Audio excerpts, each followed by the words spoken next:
Memogate gate तू नहीं बनवा रहा था? मियां साहब बताओ, वो मेमोगेट कमीशन किसने बनवाया था? मियां साहब गए थे।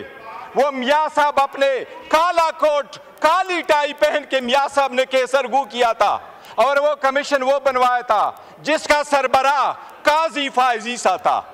जनाब स्पीकर, बड़े सारे अच्छे जजेस गुजरे हैं, पाकिस्तान के चीफ जस्टिस अच्छे गुजरे हैं, लेकिन इंशाल्लाह काजी फाइसा साहब जाएंगे तो लोग हिस्ट्री लिखेंगे और हिस्ट्री में जस्टिस मुनीर को लोग भूल जाएंगे।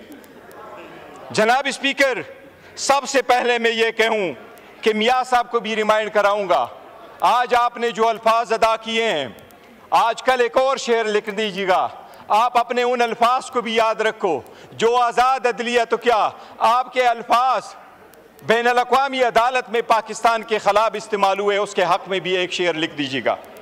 जनाब स्पीकर, मैं आपको ये कह रहा हूँ, ये अल्फाज ये नहीं है, ये मैं आईन पे आता हूँ। सबसे पहले हमने इस आईन पे मौलाना साहब समेत हुकूमत के साथ किसी एक लफ्ज़ पे भी इत्तेफाक नहीं किया। मैं अभी आपको बताता हूँ जनाब स्पीकर, सबसे पहली बात यह है, आईनी तरीक़ाकार है। आईन में जब अमेंडमेंट हो रही है जनाब स्पीकर, अगर आप कानून साजी करे तो ये 70 है, आर्टिकल 70 कानून साजी के लिए है, आर्टिकल 80 आपके मनी बिल की कानून साजी के लिए है, और आईन के लिए आपका 239 आर्टिकल है, आपका रूल्स 156 है। जनाब स्पीकर, ये ईवान उस वक्त तक, ये ईवान इस आईन के उस आर्टिकल 239 के मुताबिक, ये ईवान इसके रूल्स 156 के मुताबिक उस वक्त तक आईन में तब्दीली नहीं कर सकती जब तक इसमें जो रिजर्व सीटों की सीटें खाली हैं वो पूरी ना हुई हो, जब तक KPK के 11 सेनेटर्स वहां ना आए हो। ये आईन की खिलाफ वर्जी है। जनाब स्पीकर, मैं ये आपके नोटिस गुजार करा दूं, पाकिस्तान की सुप्रीम कोर्ट में एज ऑफ 16 सितंबर, ये डेटा मैंने सुप्रीम कोर्ट से लिया था, 16 सितंबर को लिया था, जब 15 सितंबर को ये कॉन्स्टिट्यूशनल अमेंडमेंट नहीं कर सके। जनाब स्पीकर, 65,200 केसेस इस वक्त सुप्रीम कोर्ट में पेंडिंग है। 65,200 केसेस में 148 केसेस कॉन्स्टिट्यूशनल है और 28 केसेस वो सो मोटो है। 176 केस की आड़ में ये कॉन्स्टिट्यूशनल कोर्ट बना रहे हैं। जनाब स्पीकर, ये कॉन्स्टिट्यूशनल कोर्ट ऐसे नहीं बना रहे हैं, ये चाह रहे हैं कि ये जिस तरीके से जजेस को महकूम करना चाहते हैं, ये चाहते हैं हर एक अदालत इनके मातहत हो। इसमें हैंड पिक जजेस को ये उठाएंगे, वज़ीर आज़म पहली मरतबा चीफ जस्टिस की तैनाती करेगा, जजेस की वो तैनाती करेगा और उसके साथ रखेगा। जनाब स्पीकर, एक चीज़ रिकॉर्ड पे लाऊं, आपने कमेटी बनाई, इस ईवान की कमेटी में हर पॉलिटिकल पार्टी का नुमाइंदा शामिल था। आपने वो ईवान की कमेटी जब बनाई थी, उससे सबसे पहले ये तजवीज़ उमर अयूब खान साहब की थी, उसमें पार्लियामेंटेरियन का जिक्र था। जनाब स्पीकर, 10 प्रोसीडिंग्स हुई है, आपको सिर्फ ये मैं रिकॉर्ड बताता हूँ, आप देख लीजिएगा। ये कानून साजी होते हुए सिर्फ ये नहीं है कि आईन की खिलाफ वर्जी हो रही है, इस ईवान को मिसलीड किया गया। मैं शाह साहब का भी रिमाइंड कराऊंगा, शाह साहब खुर्शीद शाह साहब मर थे, उसके साथ भी धोखा हुआ है, आपने उसका नोटिस लेना है। जब कमेटी बनी, खुर्शीद शाह साहब चेयरमैन हुए, तो मैंने मुखातिब करके खुर्शीद शाह साहब को कहा, मैंने कहा शाह साहब बड़ी जिम्मेदारी है, ये जिम्मेदारी निभा पाओगे? शाह साहब ने जवाब नहीं दिया था। जनाब स्पीकर, ये जब कमेटी में हम आए, सबसे पहला ड्राफ्ट इनकी खुर्शीद शाह साहब की जो कमेटी थी, जिस तरह रोयत हिलाल कमेटी को कभी चांद नजर नहीं आता, खुर्शीद शाह की कमेटी को कभी मुसव्विदा नजर नहीं आता। ये तो अच्छा हुआ मौलाना पापुल जैद थे कि उसने लीक करवाया। जनाब स्पीकर, ये पहला ड्राफ्ट जब लीक हुआ, मैंने वजीर कानून साहब को कहा आपका ड्राफ्ट लीक हुआ है, क्या ये आपका ड्राफ्ट है? उसने एडमिट नहीं किया।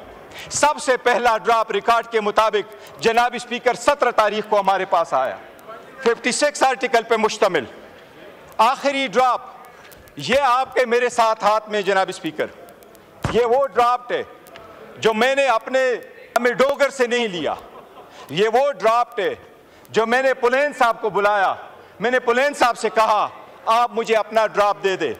वो कौन सा ड्राफ्ट है? ये वो ड्राफ्ट है जो खुर्शीद शाह साहब की कमेटी ने फाइनल किया। जनाब स्पीकर, सारे पार्लियामेंटेरियन के सामने इसने ये दावा किया कि ये ड्राफ्ट फाइनल है, ये पार्लियामेंट की तरफ से जा रहा है, ये ईवान में जब ड्राफ्ट आएगा वो इसके मुताबिक होगा। ये पुलेन साहब इनकी तरफ बैठे हुए हैं, उनसे आप पूछ ले।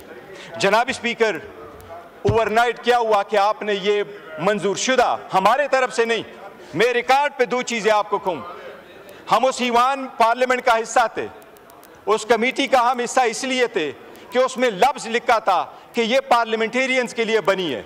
हमने पार्लियामेंटेरियन का इशू उसके अंदर लाया था। हमने इस ईवान में बारहा उनको कहा था कि आपका कोई मैंडेट नहीं है कि आइन के आईनी तरमीम का मुसव्वदा आप तो कर ले। ये हम बारहा लेके आ चुके थे, हम मौलाना साहब के साथ भी थे। मैं रिकॉर्ड पे कहना चाहता हूँ जनाब स्पीकर, हमने किसी के साथ इस ड्राफ्ट के एक लफ्ज़ पे भी इत्तेफाक नहीं किया था, बिकॉज हम समझते थे ये इलेजिटिमेट है, ये इसका प्रोसेस नहीं है।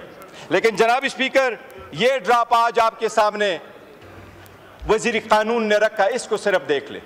ये जो खुर्शीद शाह साहब की कमेटी ने भेजा, इनको कमिट किया, ये फुलेन साहब सामने बैठे हैं कि हमको कहा इसमें से एक लफ्ज़ नहीं होगा, वो खुर्शीद शाह साहब बैठे हैं कि इसमें से कमी नहीं आएगी। अब मैं आपको ये बता रहा हूँ जनाब स्पीकर, ये क्या कर रही है हुकूमत एक चॉकलेट की कोडिट करके अवाम को जहर दे रही है, अदलिया को तकसीम कर रही है, अदलिया को महकूम बना रही है। मैं अभी आपको बताता हूँ, ये ड्राफ्ट मंजूर शुदा था। इस ड्राफ्ट में ये लिखा था, पहला लफ्ज देखे, ये देखे, सबसे पहला लफ्ज देखे जनाब स्पीकर, इसमें यह लिखा था कि कमीशन होगा चीफ जस्टिस पे मुश्तमिल और इसमें होंगे 4 सीनियर जजेस। आपने इसको क्यों चेंज किया? यह हुकूमती ड्राफ्ट में क्यों चेंज आया? दूसरी बात, यह कमेटी आपने बनाई जिसमें से जजेस की अपॉइंटमेंट होना था, इनके अल्फाज में आपने तय्युर क्यों डाला, 230 क्यों डाला? आपने दूसरे लफ्ज इसमें लिखा जनाब स्पीकर, ये आपके सामने गोशगुजार कराता हूं, ये कमेटी के सीनियर जजेस को किसने चेंज किया? ये चौथा आपके सामने लेके आ जाता हूं जनाब स्पीकर, कमेटी ने कोई भी इस बात पे इत्तेफाक नहीं किया था, कमेटी में कोई भी आर्टिकल 202A नहीं था, कमेटी ने कोई अप्रूवल नहीं दी थी, कमेटी ने कभी नहीं कंसिडर किया था कि हाई कोर्ट के लेवल पे भी कॉन्स्टिट्यूशनल बेंचेस होंगे। जनाब स्पीकर, ये आपने की कॉन्स्टिट्यूशन कमेटी थी, ये खुर्शीद शाह साहब ने नोट भेजा था, ये ईवान के साथ भी फ्रॉड हुआ है, जो ऐसा ड्राफ्ट आया है जो ईवान ने नहीं भेजा। जनाब स्पीकर, मैं 3 चीजों का अर्ज करता हूँ जी, ये आदलिया पे अटैक है, बस काइंडली वाइंड अप कीजिए। जनाब स्पीकर, मैं कंप्लीट करता हूँ जनाब स्पीकर, मैं आर्टिकल 175 का जनाब स्पीकर आपको अर्ज कर रहा हूँ। एक चीज जनाब स्पीकर, लीडर को बुलाएं जी। जनाब स्पीकर, अभी चीफ जस्टिस का जब इंतखाब होगा उसमें 8 एमएनए शामिल होंगे और इसमें 4 सेनेटर शामिल होंगे। जनाब स्पीकर, जब बाकी तौर पे हम अपॉइंट करते हैं जजेस को तो उसमें अपोजिशन और गवर्नमेंट के एक जैसे नुमाइंदे होते हैं। आपने इसमें प्रोपोर्शनेट रिस्पांस, आपने प्रोपोर्शनेट रिप्रेजेंटेशन क्यों प्रोवाइड किया? इसका मतलब यह कि जो कमेटी होगी वो ज़्यादा तादाद हुकूमत की होगी, चाहे वो सेनेट है चाहे वो कौमी असम्बली है। इनका मतलब यह कि ये खुद बनाएंगे, ये कॉन्स्टिट्यूशनल कोर्ट के बेंचेस ये खुद बनाएंगे, जजेस की अपॉइंटमेंट ये खुद करेंगे, चीफ जस्टिस का अपॉइंटमेंट भी ये वज़ीर आज़म खुद करेगा। जनाब स्पीकर, ये अदलिया की आज़ादी के खिलाफ सबसे बड़ा कदगन है। इसी तरह आर्टिकल 199 में जो कॉन्स्टिट्यूशनल केस प्रोवाइड किया है, वाइंड अप कीजिए जनाब स्पीकर। एक मिनट में कंक्लूड कर जनाब स्पीकर।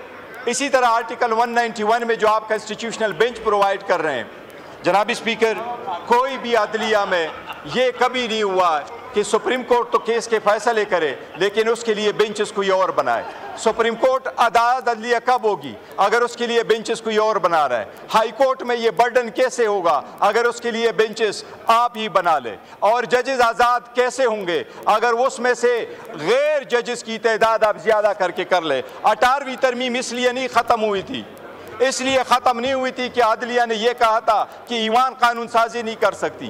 अदलिया ने इसलिए ख़त्म किया था कि जजेस की तादाद कम कर दी थी। वो तो 9 मेंबर बेंच पे मुश्तमिल था जिसमें 5 जजेस थे, अभी 4 जजेस थे और 3 नॉन जजेस थे। अभी तो आपने उसमें 5 जजेस और 8 नॉन जजेस कर लिया। जनाब स्पीकर, हम समझते हैं ये सब के सब आज़ाद अदलिया के ख़िलाफ़ इनका एक पहले ये सुप्रीम कोर्ट पे अटैक करते रहे, आज पूरे अदालती निज़ाम पे इन्होंने अटैक किया है। हम समझते हैं ये कानून की खिलाफ वर्जी। जनाब speaker, thank you very much. Subscribe करें और बेल दबाएं ताकि कोई खबर रह न जाए।